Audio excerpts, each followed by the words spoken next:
What's going on, everyone? Welcome to the Pulse. Welcome to the Beacon.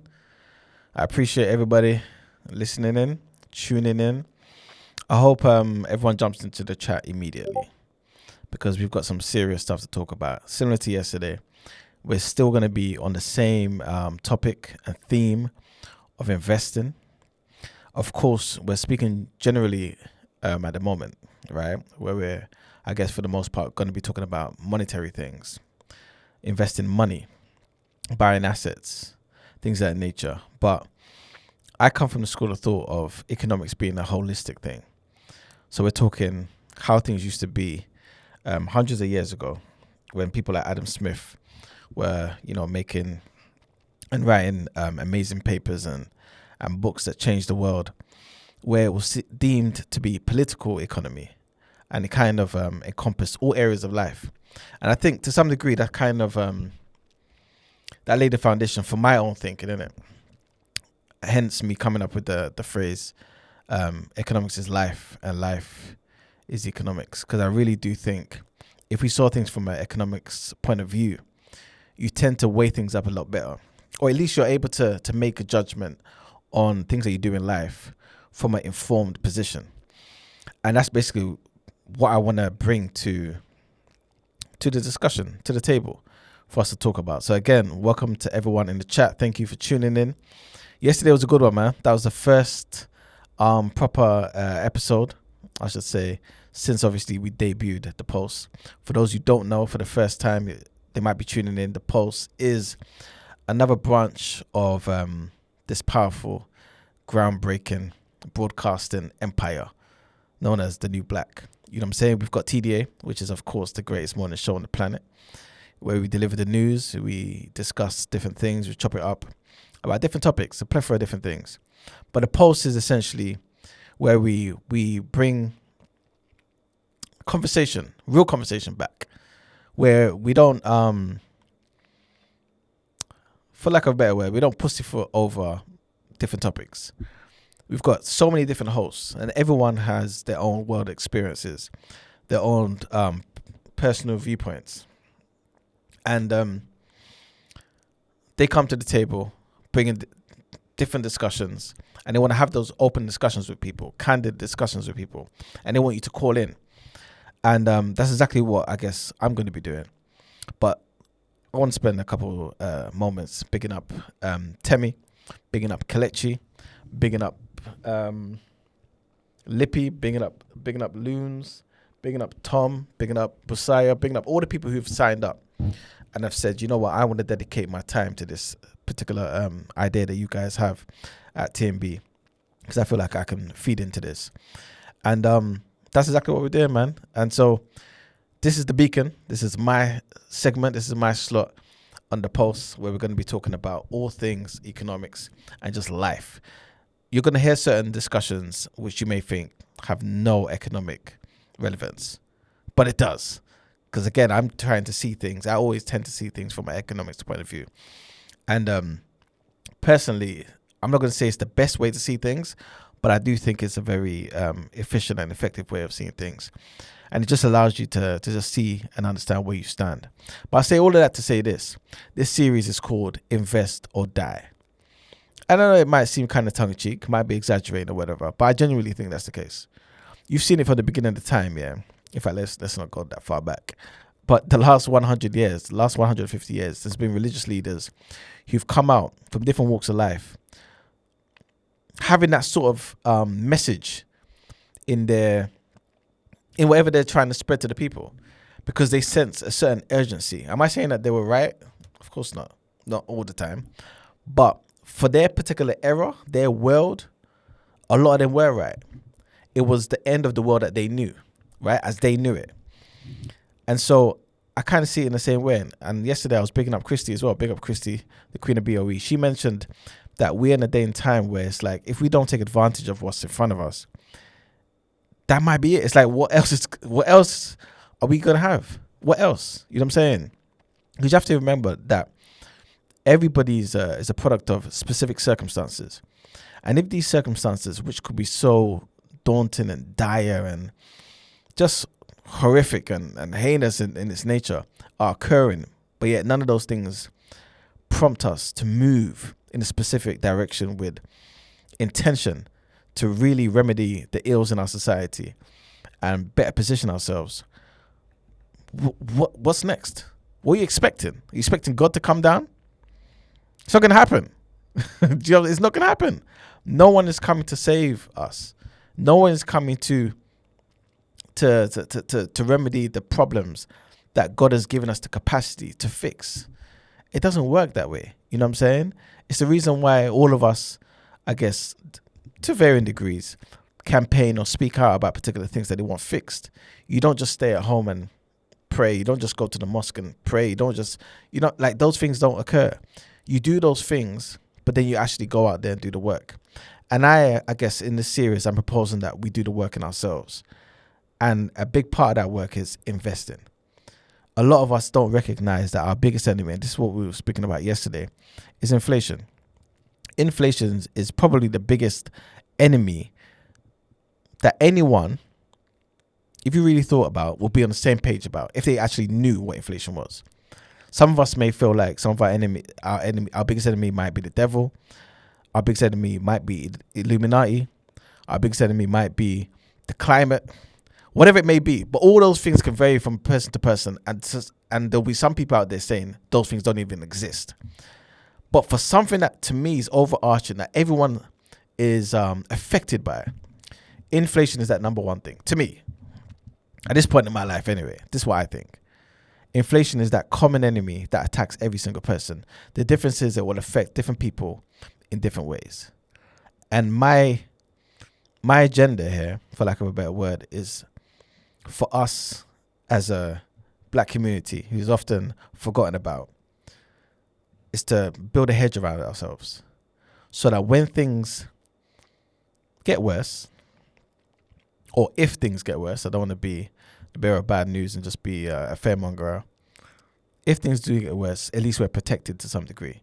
And we don't have to appeal to a system or the governments for assistance, even though outside of that problem, we know that they don't give a damn or they don't do enough for us. So the message is always doing for self. We need to have a certain level of economic self-reliance, self-determination. You know what I'm saying? Your destiny is in your hands and you have to realize that. So I say all of that to say this. Yesterday we spoke about inflation. I asked a question to everybody. What do you care most about? Is it the number in your account or is it what you can buy with it? And everyone made it. Everyone pretty much said in the chat. And big up everyone in the chat. Big up Ahmed. Big up DCF. Big up Temi. Big up Eddie. Big up Oliver Bex. Big up Ed. Big up everyone in the chat. Big up Natty. Like, pretty much for the most part, everyone said, I care about what I can buy with it. I care about the value. And so I then progressed to say, okay, if that's the case then, why is it that we make certain decisions with our money? Yeah? Why is it that someone could make you aware of the fact that the value of your money, it's not the number itself, but the value, the thing that you prioritize the most, is being eroded. It's being eroded. And you're not doing anything about it. I gave an example. 10 years. 10 years of inflation. If we were to calculate 10 years of inflation at a rate of 3%, yeah, and you were to put £10,000 into an account, the value of that money, that £10,000, 10 years later, would be equivalent to £7,400. Inflation's only at 3%, you know. I say only, but only at 3%. It would be down to £7,400. Essentially, at that time frame, yeah, you'd only be able to buy things up to that value. Now, you as a reasonable and responsible adult are thinking, you know what, I'm doing the best thing here. I'm exhibiting and exercising a serious level of discipline here. I'm planning for the future. I want to put that £10,000 to good use in the future. I want to, you know, add to it, hopefully, and buy myself a house, put down a deposit, or maybe treat myself when I finish my degree, get myself a nice car. Whatever it is, use all of it on an engagement ring. I don't know, whatever you're thinking. But when you come back to it, it's not what you put in. And a lot of the time, we're not thinking that way. I know in our sober mind, when you hear it, you say, yes, I choose value over the number. But are you really doing so? Are you actually thinking about it? Like, how angry do you get, and what do you do with your anger? What does your anger prompt you to do? Pardon me. When you work in an industry or in a sector that increases your wages at a percentage less than inflation, what do you do with that information? Do you look for a better job, or do you just say this is just the way of the world? Oh, you know what? The government's suffering as much as us, and etc., etc., etc. This is just life. Or are you doing something about it so that you can stay above inflation? Because if you're not doing something that's keeping you above inflation, I need you to understand, I need it to register that the value of your money, what you can buy with it, the thing that you prioritize, that you said that you prioritize, is going down. It's going down. You're losing it. I said the same analogy yesterday. If you gave your £10,000 to somebody, I said, yo, hold this for me. I'm not good with money. Hold this for me, please. You came back to them 10 years later. You needed that money. They gave you £7,400 back. You would go insane. You go ballistic. You would ask some serious questions. Yo, where's the remaining £2,600? But you have to understand, that's what we're doing every day. Every day that you keep your money in cash, in an account, it is losing value.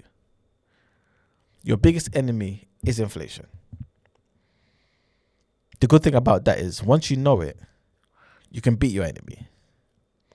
And I feel like those of us from ethnic minorities and working class backgrounds, the black community, we've been left out of particular conversations. Yeah? There's a certain amount of knowledge that is spread in society amongst particular cohorts and particular groups. And it doesn't always get to us. You know what I'm saying? But the information is there. The information is there. But we have to do something about it once we've got the information. And that's exactly what this conversation is about. It's about investing or dying. Because I do actually believe that there will come a time in society where the chasm, the gap, the wealth gap between those who have and those who have not will be so huge. So huge.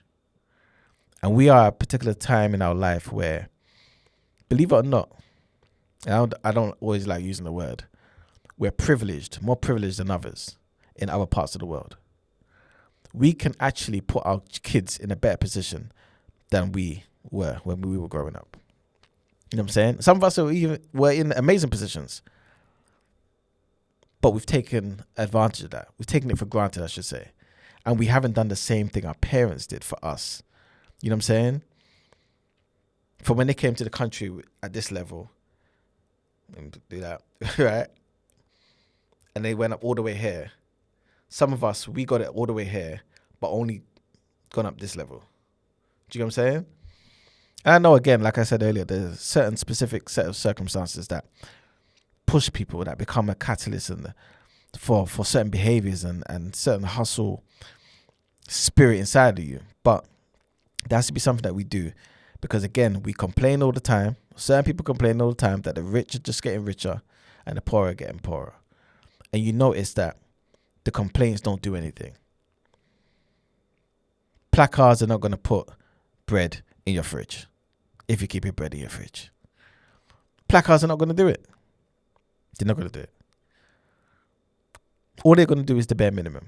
You guys remember when our good brother Marcus Rashford was campaigning during COVID, saying, yo, there are kids out there who are not having access to good food or just to food, period. Government, do something about it. He has a voice. You know what I'm saying? He has a voice. He's known throughout the nation. And his voice did something. But what was the something that it did? Well, the government said, okay, cool, we're going to listen. We've heard all of this stuff. We feel the pressure. So, you know what? Fine. Let's go and do something. So what they do? They got somebody, a particular company or whatever, to provide this service that Marcus Rashford and many people were campaigning for, which was sending boxes of food to people around the country who are in need. And I hope a lot of you remember this so that you can actually cast your mind back to what these things look like. Some people getting boxes of two carrots and an apple. If you're lucky, you had some potatoes in there. Kind of baked beans, a kind of spaghetti hoops, and some bread. Some aggregate bread. You see what I'm saying? What is that? But all of that's going to cost us. All of that's going to cost us. It's not going to cost you the price of what it would have costed you if you had bought that same thing for that person. It's going to be at a premium. And it's going to have interest on it because the government borrowed the money. And it's going to be compounded. It's going to be compounded and compounded. And yet some of us are still going to say increase taxes for the rich. It's not going to make a difference. It's not going to make a difference because you don't have the power to enforce that reality. You don't have it. What you do have the power to do is to change your own reality. Invest or die. Invest or die, because you're spending a big chunk of the day going to work. You're working for money. You're earning. But if that money, the value of that money is going down, what is the point? It's going to get to a point where you're saying, wait a minute, I'm using the best part of my life to work for something that has given me nothing. We're not at that time in our lives, guys, for the most part, those of us who are listening, where we're, retired or looking forward to being retired and that, you know what I'm saying? And you're just thinking, cool, I'm just going to keep myself busy. No, most of us are working to make money, to then deploy that money to different areas. So I say all of this, yeah, I'm stressing this point because I really want people to understand how serious inflation is. It's not something that you see. It's not something that you, I don't know, that people talk about as much. And even if they do, I don't think people actually understand inflation. Yesterday, I quoted a gentleman who obviously not with us anymore, by the name of John Maynard Keynes, one of the most influential economists of his time. And he even said something about inflation. I think he said something crazy along the lines of 1 in 1 billion or 1 in 1 million people actually understand what inflation is. But I actually want to quote this part. And this is what I said yesterday. He said, by the mechanism or the means of inflation, governments can confiscate unobservedly and secretly unlimited amounts of wealth of its citizens. That's what inflation is. Inflation happens because the government prints money. See it as that simple. Are there other things that contribute? Of course. But understand that for the most part, inflation is happening because governments print money. There's just more money just put into circulation. You need money for wars. You need money to service debt. You need money for welfare. They don't have their money. They don't have the money. So what do? They print more money. And if there's more money put out there, it means the value of each unit of money goes down. Money that you're working for. Money that if you're not getting an increase in your salary at the same rate as inflation, you are getting a pay decrease. That is inflation. That's the power of inflation. And I say all of that to say this. We are putting our money into the wrong places. For the most part, we are putting our money into the wrong places. We need to have our money in assets. We need to have our money in things that's going to generate more money. That's how the rich stay rich. That's how those who have continue to have. They don't spend their entire lives just working for an income. An income is not going to get you rich. A 9 to 5 is not going to get you rich. It's not going to happen. It's not going to happen. The money that you're getting from your income, you have to put that into something that's going to generate money while you are asleep. You have to do those things.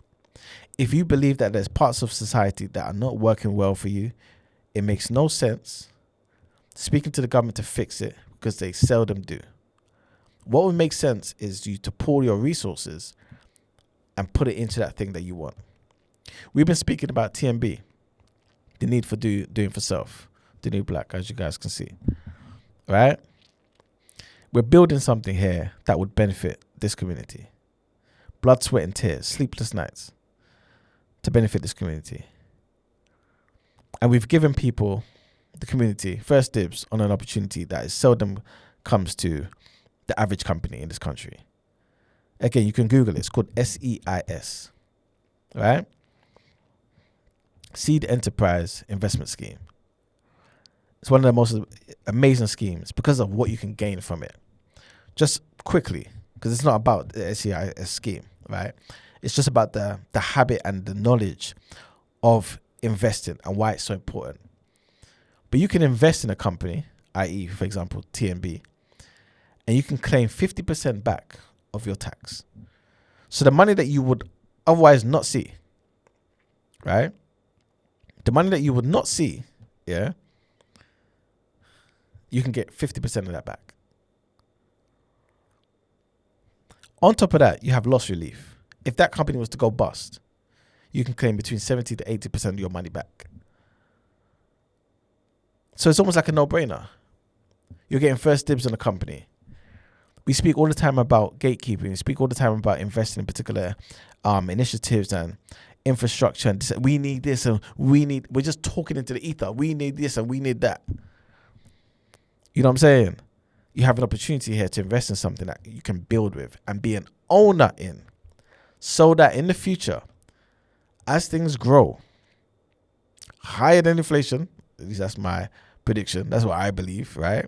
It's not financial advice. You're going to keep yourself and your family afloat. We're going to keep the community afloat. Plus, you're going to have something that you can feed into and get something back from that serves your interests. Big up DCF. He said, I disagree on that though. A 9 to 5 is a catalyst to wealth. The chances of the undeveloped getting rich, if you weren't born into it, is very slim. What do you mean by that? Because remember, I'm saying that you can use that money. Yeah, I'm saying you can use that money from your income if you invest it to get wealthy.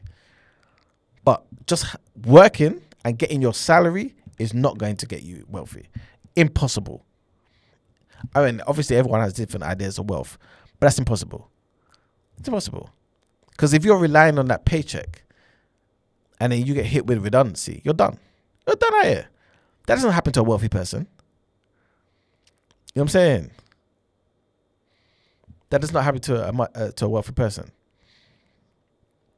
Ed said, I love this quote, money doesn't come to those who go the extra mile at work. It comes to those who walk the miles outside of work. There you go. There you go.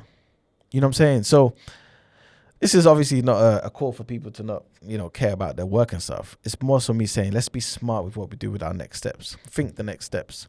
Because you have to think that way for yourself, for your family, your children, and the next generation, and for the community at large.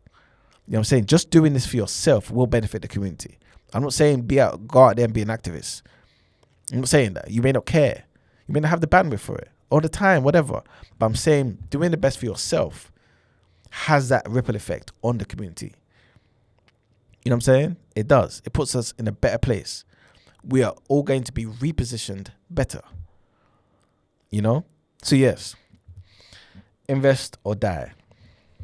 So I did want to, again, say that last quote again that I said to you guys from John Maynard Keynes, so that you understand who is behind these things and understand that you can't rely on that same machine, that same system to give you the things that you believe you need, society needs. Funny enough though, as you guys know from TDA, I like to give credit where it's due. And if I'm not mistaken, Sadiq Khan released some information just yesterday talking about they're putting a certain amount of millions anyway into building the youth club. One youth club, by the way, if I'm not mistaken, in every borough in London. Okay, it's a good thing, I guess, right? Because there's no youth clubs. Is that going to change the reality that your children are going to face in 10, 15, 20 years from now? Is that really going to do that? Is that really going to... Honest question. Am I saying it's a bad thing? I'm not saying it's a bad thing at all. I'm just saying it's not enough though.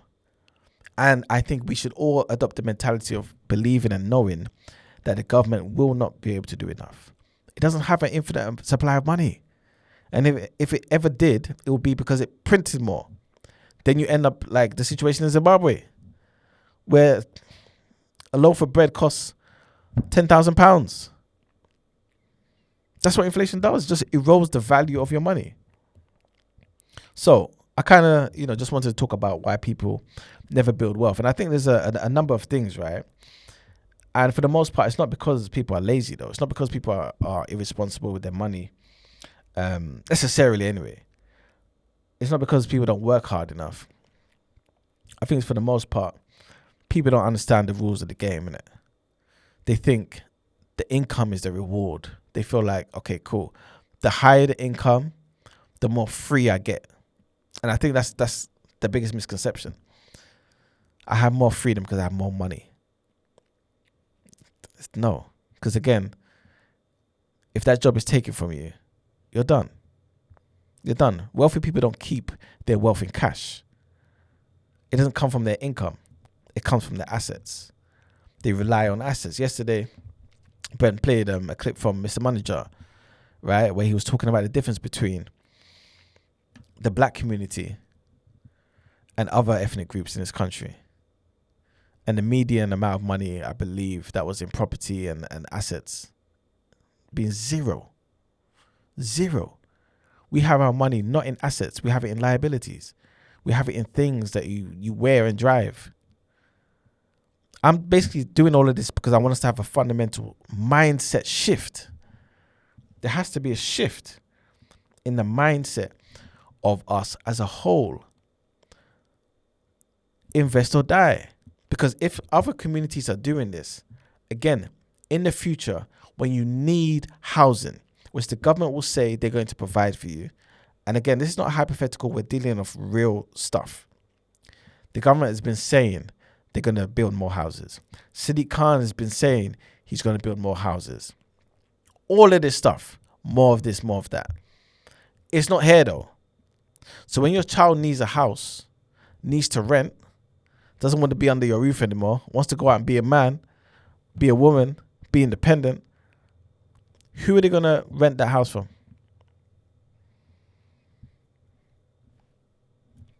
Who do they rent that house from? Somebody else from another community. The asset is now going to be given income while they sleep to themselves and their children, whilst you are a perpetual consumer. We have to start thinking differently, guys. Izzy said, to be fair, wealth is the accumulation of assets. It could be in shares, from investments, or savings from employment. The difference is how much each can grow. Yes, but think about what you just said there, the accumulation of assets. Savings from employment. This is why I said what I said earlier. Savings from employment is not going to be, it's not it. It's not savings from employment. I have to correct you. Because that savings from employment does what? It erodes with time. Inflation is eroding the value of that money. So savings is not going to give you wealth. You have to remember, it's not about how much you make, but how much you're able to retain. And if you're putting that money into a bank account and it's just sitting there, and you believe you are retaining that money, you are sadly mistaken. Because like I said to you, and like you guys agreed with me, it's not the amount of money in the account, it's what you can do with it. So if you're saving your money and leaving it in that account, it is going down in value. It still says 10K. It still says 10K. But it's not 10K. It can't buy 10K worth of things. Do you get what I'm saying? So you have to think assets and liabilities. You have to think assets. It's the only thing that's going to generate you money. Only thing that's going to give you an income. And the only thing that's going to help you stay afloat and above inflation, which the government is controlling. That's what we need to recognize. So yesterday we spoke about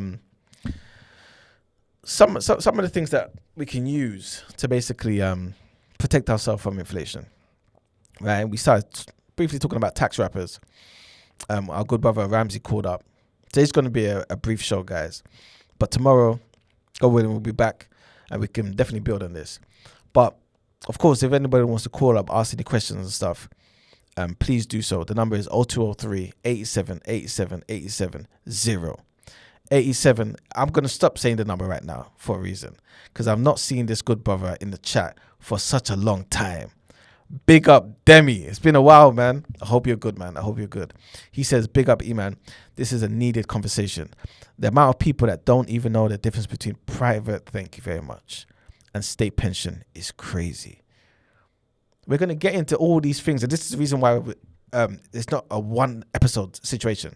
This is a series. Invest or die. State pension ain't going to do nothing for you. You know what I'm saying? You need to take things into your own hands. The number 0203 87 87 87 0. So yesterday we were talking about ISAs, SIPs, basically what Demi's talking about. Talking about junior ISAs, LISAs, all this sort of stuff. Essentially, all these things, right, just help you shield yourself from tax.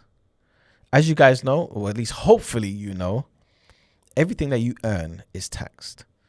I'm speaking generally here because there's obviously going to be asterisks all over the place. You know what I'm saying? There is a threshold, which is about 16,000, I believe, right? Before you start paying tax. But if you're working, likelihood is you earn more than that every year. So I'm definitely speaking generally here. So your money's taxed. But the money that you put into an ISA, individual savings account, is protected from tax. The money in a normal savings account, you may not see it because you're just enjoying the small interest that you're getting, but the tax is taken from it. You know what I'm saying? In an ISA, that's not the case. In a junior ISA, that's not the case. In a stocks and shares ISA, that's not the case. All of these things are protected. Everything that is compounded in that particular bank account is yours. This does not happen in other countries. I believe in America, they've got the Roth IRA and all that sort of stuff, which is similar. But the threshold on how much you can keep every year and invest into that particular account is a lot less than here in the UK. I think these things are going to change. You can't necessarily believe that these incentives these benefits of these ISAs and how they currently are will be here in 30, 40 years time. You have to start taking advantage of these things. A simple example like the LISA, which you can open, that's only available for people who are 18 to 40.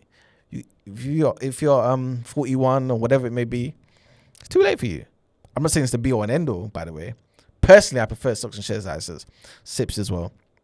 But it's just to get your mind thinking and understanding that you need to adopt a certain level of urgency here, right? Ahmed says, E-Man, I have a question. When you say invest or die, what would you say investing does differently? You still die. Okay. Yes, 100%, Ahmed. Thank you for the question. Like, you definitely die. Everyone's going to die in it. It's more so me saying your life will be, I don't want to say, I want to be very sensitive in it when it comes to potentially inflammatory language in it. But I'm trying to say the type of life that you would live, the quality of life that you will live will be substantially different to the life you could have lived and the type of life you will see other people living if you don't make decisions now. It's going to be very different for you. Very different. You know what I'm saying? Like, it really will. All of us have been affected by the nonsensical decision of Donald Trump and Benjamin Netanyahu. All of us. I gave the same example yesterday. I went somewhere, minding my business. I said, you know what? I don't like that I have to put diesel in my car and it's costing me $155. When I get back to ends, tomorrow, whenever I need the car again, I'll just go to the petrol station. The next time I went there, 2 days later, I believe it was $165. Driving, mind my business, went up to $169. Petrol, diesel done. The next time I needed it, I ended up paying $195. This is what's happened in a matter of, like, what is this, 3 weeks now? Or is it a month now? about a month roughly, they decided to go to war. None of you in the chat decided to go to war. None of you fed into that conversation. But all of you are paying for it. All of us are paying for it. None of us cared enough about that situation. All of us, for the most part, think it's unjust. Potential war crimes. All sorts of nonsense that shouldn't be happening there. And Iran, doing what they should be doing, is responding. And they've said, we're closing the Strait of Hormuz. 25% of oil passes through the Strait of Hormuz every single day. 25% of the world's oil. People warned Trump, don't do it, man. Don't do it. Israelis to have a history of saying stuff and under-delivering. Don't do it, man. He did it anyway. Price of oil per barrel shot up $100 a barrel. $120 a barrel. Insane things happening. And all of that translates to real things. Again, we can debate about religion. We can debate about our ideals, what a utopia looks like. We're not going to debate about what you're paying at a petrol pump. We're not going to debate about how much you pay for gas and electricity, how much you pay for food. That's a real reality. Pardon my use of words. That is a reality. You understand what I'm saying? We need to be on the same page here. You are spending most of your time away from your children working. And that money is being eroded day by day, month by month. We need to invest in our futures. We need to invest in the children. We need to invest in infrastructure. We need to invest in things that allow us to be better positioned in this world. You need power. Power doesn't come with a placard. It doesn't come by placards. It comes by making sane, rational, sound financial decisions. Now, Ahmed said, bro, I'm not going to lie though. Is there a link to happiness and wealth though? Look at billionaires versus our people back home. Of course, money is helpful, but I don't think, it's gone. But I don't think basically there's a link. There's 100% a link though. Would you be happy if all the money that you earned went to just bills? Just make it simple. Because we don't need to go to extremes here. I don't know any billionaires. Don't know any. And I'm assuming none of you in the chat know any billionaires. So let's just think about ourselves. Let's just think about our families, our parents, us, and what our kids may do, right? Working, stuff like that, owning businesses, whatever it may be. It's for income, so that you can use that income, that money, to put into different things. So you can buy your kids shoes, so you can continue your Netflix subscription, so you can get the highest tier on the TMB's Patreon. All these things all these things come from you earning money. Don't make the conversation about whether wealth gives you happiness. Make the conversation about, does money keep you alive? The answer is yes, because it keeps the shelter over your head. You know what I'm saying? Like, it gives you food. It gives you clothing. The essentials of just being a human being. So I'm saying, if that's the case, surely, if we're going to put some value on money and our time, let's try and consolidate the two ideas and put our money into places that over time can continue to build and give us something back. Something that will keep us above inflation, so that we don't have to suffer in the way that we are suffering. So that when a stupid politician makes a stupid decision, we don't have to pay for it or pay as much for it. That's what I'm trying to say. You know what I'm saying? So let's be let's be smart. MJT says placards and activism defo helps. Okay. Yesterday I found out that you were young, respectfully. So I'm not going to say anything that's going to be too disheartening. But please tell me when the placards and activism will help bring this oil down, this diesel prices down. Please tell me about all the issues that black people face in this country. working class people face in this country and how the placards have helped. Please tell me how all the meetings came together that we had, conversations that we had together as a community, helped to put pressure on the Labour Party to reinstate our auntie Diane Abbott. Please tell me about these things immediately, please. We don't have much time. Or we can stick to the subject and say, guys, let's think about what we're doing with our money. Then he says, also, people only think of inflation on a 1 year. Thank you. People only think about inflation on a 1 year time horizon. If inflation is 5% in 1 year and then prices rise further 3% the next year, your money is losing 8, not 3. Investing is, listen to what he's saying. Investing is mandatory. See it like a bill. All of us pay the light bill because we have to. Otherwise, you're going to be sitting there in the dark, right? Can't heat up your water. Nothing. Treat investing that way. We have to. And again, I'm not. This is the thing with us, yeah. And when I say it like this, I'm not saying it because it's a blame thing. It's just more so. It's just our reality. Investments and things like this wasn't, for the most part, for most of us, an everyday occurrence in terms of conversation topics in our households. So when you hear stocks and shares, when you see films like Wall Street and what's that old school film with Michael Douglas and them man there, when you see those things, you're seeing just white people in suits and thinking that's their world. That doesn't apply to me. That's wrong. You couldn't be further from the truth. That's wrong. It most definitely applies to you.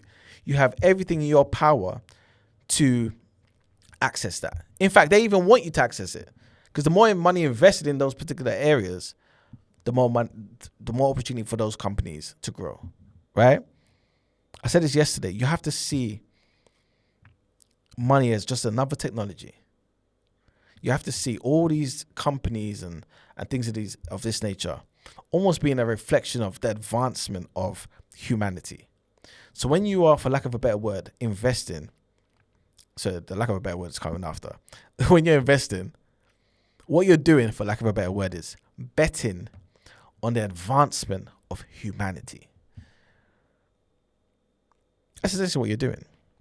You're saying to yourself, I believe, especially if you again, we're going to get into this in the future episodes when we look at global ETFs and things of that nature. You're essentially saying, I believe that if humans are here, there will be technology, there'll be new things that come into existence that will continue to progress us as a species.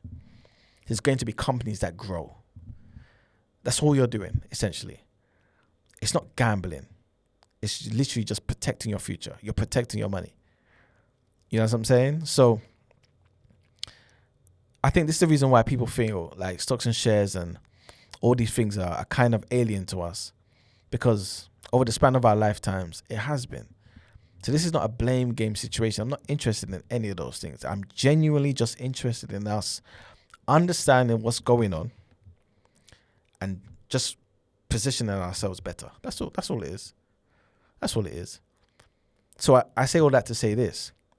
Don't think you need to have £10,000 to invest. I just use it as a nice round number. You can invest as little as £5.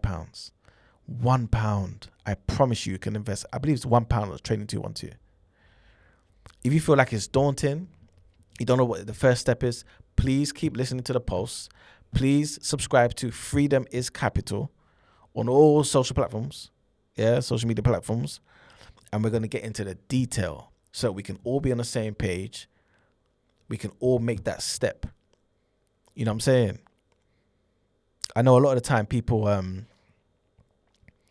don't know, kind of skirt over things that they're explaining. You know what I'm saying? And it's like, oh man, I missed that step. I don't understand this point. That's not going to happen here on the post. Not on the Beacon. That's not going to happen on Freedom is Capital. We're going to go through things. And for those who already know, please bear with us. You know what I'm saying? But we need to get the whole community on the same page. We've got kids that we're bringing into the world that surely we all want a better future for. Surely. You know what I'm saying? Like, I said this yesterday. If you don't need your child benefit, for example, take that money, that weekly amount, invest that directly into a junior ISA for your child. You can't touch it. They can't touch it till they're 18. They're going to have a lot of money. I'll need to calculate it for you. But historically, the stock market grows. S&P has grown on average about 10% every year. That's more than inflation. And the same way inflation compounds and erodes your money in a crazy fashion, compounded can work in for a positive. That 10% will compound. That £1,000, 10%. Okay, 1,100. Now it's next year, 10% of that 1,100. You know what I'm saying? Like, it just compounds and compounds and compounds. You know? And over the span of 10 years, what they say is, I believe it's around 10 years, you'll double your money. Something like that. Don't quote me on that, though. So I say all of that to say this. Guys, you can start super small. You know what I'm saying? We're going to talk about all of this stuff in more depth. But, yeah. We need to do something, man. Invest or die. See it as that urgent. See it as that urgent. We've complained. We've spoken about how, you know, our parents didn't leave us this, or maybe we're not like other communities where they're able to leave their kids this. And we can be. We can be. Because we know how much money we put into other things. You know how much money we put into our trainers. We know how much money we put into our hair, our nails, our haircuts, our cars. We know how much money we put into that. We know how much money we put into Costa, Starbucks and them man there. We can put a little bit aside into a stocks and shares ISA, a junior ISA. Again, we're going to get into all those different things. We can do that and really just plan for the future. Can you imagine how fulfilled you will feel and your child will feel when they're 18 years old? They need to go to university. When did they go uni? 16, right? Sorry. Was it 18? Sorry, they got 18. Trying to apply for student loans and grants and things of that nature. And you're like, hey, child of mine, here you are. From the day you were born, after I got your birth certificate, I opened up a stocks and shares ISA, a junior stocks and shares, junior ISA for you. I invested in so-and-so. All I did was put your child benefit money. Now you don't need loans. Now, when you finish university and you get yourself a job, no one's going to be harassing you to start paying back that loan. Debt-free. Debt-free. Oh, you're so smart. You got a scholarship. Okay, cool. That money, deposit for your house. Deposit for your house. Or you care about being front page of Bella Niger? Fantastic. If that's what you like, fine. I don't need to find the money elsewhere. Here's your account. Here's your money. But the beautiful thing about that is that in a lot of situations, those kids and you yourself will have a conversation and they will say to you, I don't want to spend all of this. I want to keep investing. You know what I'm saying? And it just continues. And what you'll find is that there'll be a rising tide. There'll be less complaining to the government or less expectation from the government. And there'll be more of the realization that we can do for self. You know what I'm saying? And we can have the life that a lot of us are praying and hoping for. Or at least be closer to it. You know what I'm saying? Guys, we do have to wrap up now. I appreciate you guys being in the chat. We're not saying tomorrow. Should we do another post episode? Let me know. And yeah, man, please subscribe to the Pulse TNB. TNB is obviously the new black or Tango Negro Black. You know what I'm saying? I'll find something for the T. And please subscribe to Freedom is Capital. I'm going into a lot of depth with particular things. And some of those conversations over there, I may not have over here in it. So please, Freedom is Capital, The Pulse, TDA, TMB. Guys, we're building something here. You know what I'm saying? Invest or die. It's that serious. Please understand the urgency of this message. You know what I'm saying? There will be times in our lives where certain things will not be the same. Just yesterday, I was talking to Mike Tyson, big him up every single time. He's an avid supporter of TNB, and he was talking about the ISAs and stuff, right? And even though this is working as a positive, but it's just a quick example of how the government can make a change in policy. Currently, you are allowed £20,000 to put in every single year into your ISAs, into your cash ISA, your stocks and shares ISA. Yeah, in total, £20,000. That's been changed by this Labour government. I believe next year is going to come into effect, 2027, 2028 tax year. So next April, basically. Yeah, and essentially what they're saying is you can only put, I think it's £12,000 now in cash. The rest of it has to be in a stocks and shares ISA. Essentially, has to be doing something. They want people investing. The fact that they're telling you they want you investing lets you know they're desperate for investment, because we need to be doing more for the economy. And secondly, they're okay with giving you this information, which lets you know you should have known this information time ago, because they're now telling you something that can benefit you. You know what I'm saying? They are desperate. So again, guys, please, this year you can put in a full 20K. Tax year restarted on Monday, the 6th of April. This is the reason why we're doing this. I'm talking about this now because, again, the new tax year just started. So I want us to go off starting in a powerful way, in a productive way. You know what I'm saying? D says £12,000 if you're under 65. Yes, you're 100% correct. If you're above 65, you still have the whole 20K allowance in cash. But if you're under 65, you can only put in £12,000 in cash. The rest has to be deployed into something else, i.e. stocks and shares. They want us to invest in, which I think is a good thing. But I use that just as an example to say they can change it. They can change it. They can say, guys, that tax that we allowed you to protect, your country needs you. So that £20,000 is going down to 15. It's going down to 10. It's going down to 5. Your pension that you wanted to access at 60, 62, 65, yeah, you guys are living too long. 70. Things can change, man. Guys, it's been a good one. Hope everyone's blessed, has a good rest of the day, and we'll be back tomorrow. At very least, we're gonna have TDA on the as usual, 8:15. And yeah, man, subscribe please. The day after, TNB, the Pulse TNB, freedom is capital. Peace, guys. Take care.